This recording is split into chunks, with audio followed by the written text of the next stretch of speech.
Hi friends, welcome to മിയാനി kitchen. ഇന്ന് ഞാനിവിടെ നമ്മുടെ ഒരു നാടൻ പലഹാരമായിട്ടുള്ള സുഖിയനാണ് തയ്യാറാക്കാൻ പോകുന്നത്. കുറേ വർഷങ്ങൾക്ക് മുമ്പൊക്കെ നമ്മുടെ നാട്ടിലെ ചായക്കടകളിലൊക്കെ ബോണ്ടയും സുഖിയനും ഇല്ലാത്ത ഒരു ചായക്കടയില്ല അല്ലേ. അപ്പോൾ നമ്മുടെ പഴയ പലഹാരം നമുക്ക് ഒന്നും കൂടെ ഓർത്തെടുക്കാം. അപ്പോൾ ഈ സുഖിയൻ എങ്ങനെ തയ്യാറാക്കുന്നതെന്ന് നമുക്ക് നോക്കാം.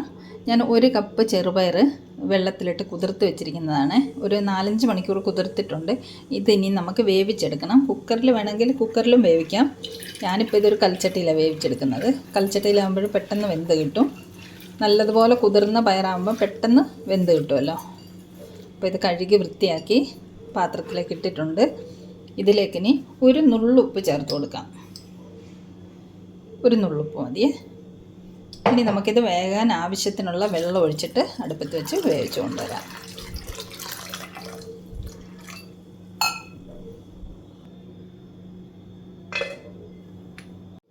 ഇപ്പോൾ ചെറുപയർ പാകത്തിന് വെന്തിട്ടുണ്ട്. ഇത് കണ്ട് ഇങ്ങനെ പ്രസ് ചെയ്യുമ്പോൾ ഇതുപോലെ പ്രസ്സാകണം, അതേ രീതിയിൽ വേകണം. ഇത് വെന്ത് വെള്ളമൊക്കെ വറ്റി പാകത്തിനായിട്ടുണ്ട്. ഇനി നമുക്ക് അടുത്ത സ്റ്റെപ്പ് എന്താണെന്ന് നോക്കാം. ഒരു പാൻ അടുപ്പത്ത് വെച്ചിട്ടുണ്ട്. അതിലേക്ക് ഒരു 1/2 കപ്പ് തേങ്ങാപ്പീര ചേർത്ത് കൊടുക്കുന്നുണ്ട്.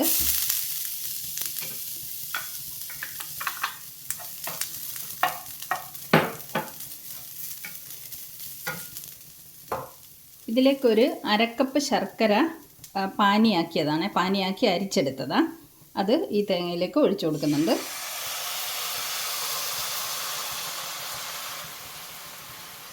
നമ്മൾ 1 കപ്പ് ചെറുപയറാണ് എടുത്തിരിക്കുന്നത്. അതിന് വേണ്ടിയിട്ട് 1/2 കപ്പ് ശർക്കര പാനിയാക്കിയതാണ്. അപ്പോൾ ഇതൊന്ന് ഇളക്കി കൊടുക്കാം. ഇതിലേക്ക് നമുക്കൊരു 1/4 സ്പൂൺ ജീരകം ചേർത്ത് കൊടുക്കാം. കുറച്ച് ഏലക്കപ്പൊടി ചേർത്ത് കൊടുക്കാം, ഒരു 1/2 സ്പൂണ്.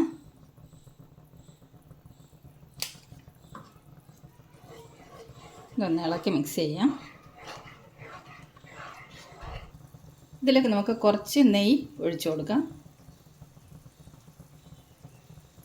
ഒരു സ്പൂണോളം നെയ്യ് ഒഴിച്ചിട്ടുണ്ട്.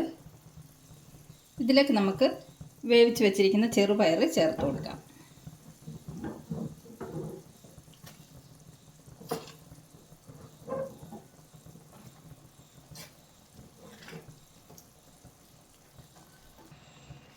ഇനി ഇത് നമുക്ക് നല്ലതുപോലെ ഇളക്കി ശർക്കരപ്പാനി വറ്റി വരുന്നവരെ കുറുക്കിയെടുക്കണം.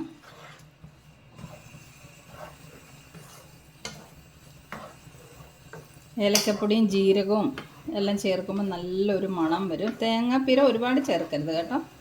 1 കപ്പ് ചെറുപയറിന് ഒരു മാക്സിമം 1/2 കപ്പ് തേങ്ങാപ്പീര അത്രേ ചേർക്കാൻ പാടുള്ളൂ. അപ്പോൾ ഇത് നമുക്കിനി വറ്റിച്ചെടുത്ത് കൊണ്ടുവരാം.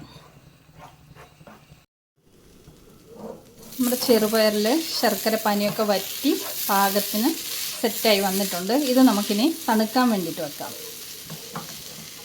ഫ്ലെയിമൊക്കെ ഓഫ് ചെയ്തിട്ട് തണുക്കാൻ വേണ്ടി വെക്കാം. പിന്നെ നമുക്കൊരു ബാറ്റർ തയ്യാറാക്കി എടുക്കണം. ചെറുപയറൊക്കെ ഇവിടെ തണുക്കാൻ വേണ്ടി വെച്ചിട്ടുണ്ട്. ബാറ്റർ തയ്യാറാക്കി എടുക്കാനായിട്ട് ഞാൻ 1 കപ്പ് മൈദ എടുത്തിട്ടുണ്ട്. അതിലേക്ക് 2 സ്പൂണ് വറുത്ത അരിപ്പൊടി ചേർത്തിട്ടുണ്ട്. 1/4 സ്പൂണ് മഞ്ഞൾപ്പൊടി, ഒരു നുള്ളു ഉപ്പ്. ഈ മഞ്ഞൾപ്പൊടിയുടെ മുകളിൽ വെളുത്ത് കാണുന്നത് ഒരു നുള്ളു ഉപ്പ് ചേർത്തതാണ്.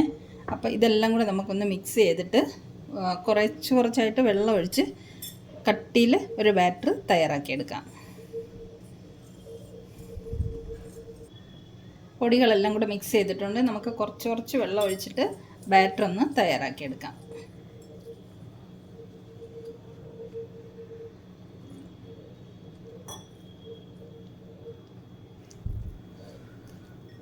ബൗൾ സ്ലിപ്പാകുന്നുണ്ട്.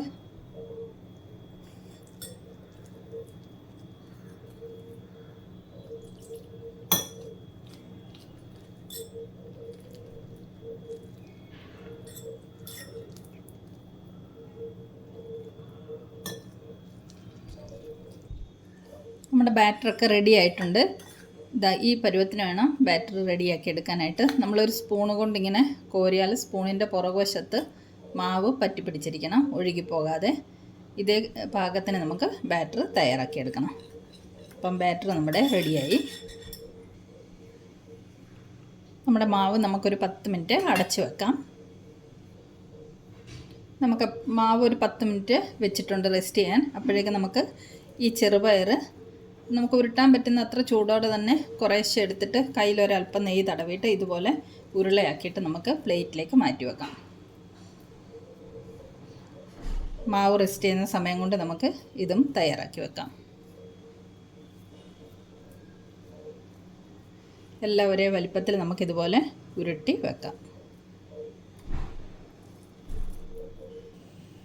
നമ്മൾ ചെറുപയറൊക്കെ ഉരുട്ടി ബോൾസ് ആക്കി വെച്ചിട്ടുണ്ട്. ഇതാ ഇത്രയും ബോൾസ് കിട്ടിയിട്ടുണ്ട്. ഒരെണ്ണം ചെറുതായിപ്പോയി. അപ്പം നമുക്കിനി എണ്ണ ചൂടാക്കിയെടുക്കാം സുഖിയൻ വറുത്തെടുക്കാനായിട്ട്. ചീനച്ചട്ടിയിൽ എണ്ണ ഒഴിച്ച് ചൂടാവാൻ വെച്ചിട്ടുണ്ട്. എണ്ണ ചൂടായി വരട്ടെ. നമ്മുടെ എണ്ണ ചൂടായിട്ടുണ്ട്. നമുക്കിനി ഒരെണ്ണ എണ്ണയിലേക്ക് ഇട്ട് കൊടുക്കാം. ഒരു ബോൾ എടുത്തിട്ട് ഇതുപോലെ ബാറ്ററിൽ മുക്കി എടുത്തിട്ട് നമുക്ക് എണ്ണയിലേക്ക് ഇട്ട് കൊടുക്കാം.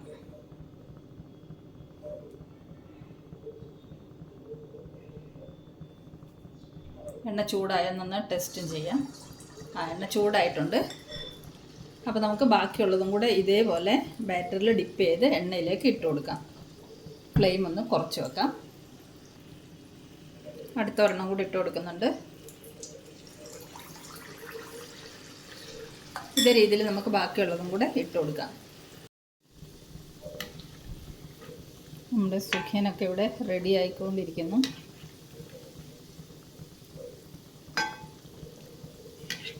ഇളക്കി കൊടുത്ത എല്ലാ സൈഡും നമുക്ക് ഫ്രൈ ആക്കി എടുക്കണം.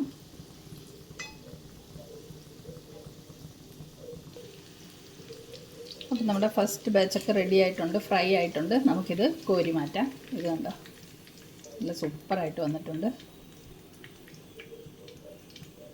ഇത് കോരി മാറ്റിയിട്ട് നമുക്ക് അടുത്തത് ഇട്ട് കൊടുക്കാം.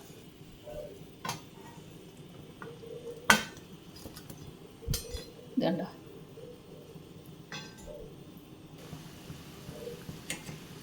സെക്കൻഡ് ബാച്ച് ഇട്ട് കൊടുത്തിട്ടുണ്ട്.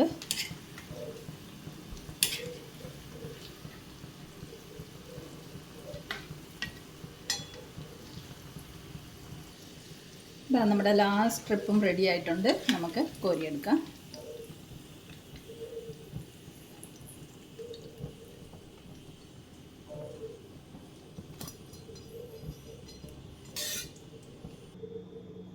ഇതാ നമ്മുടെ പഴയ പലഹാരമായ സുഖിയനൊക്കെ ഇവിടെ റെഡി ആയിട്ടുണ്ട്.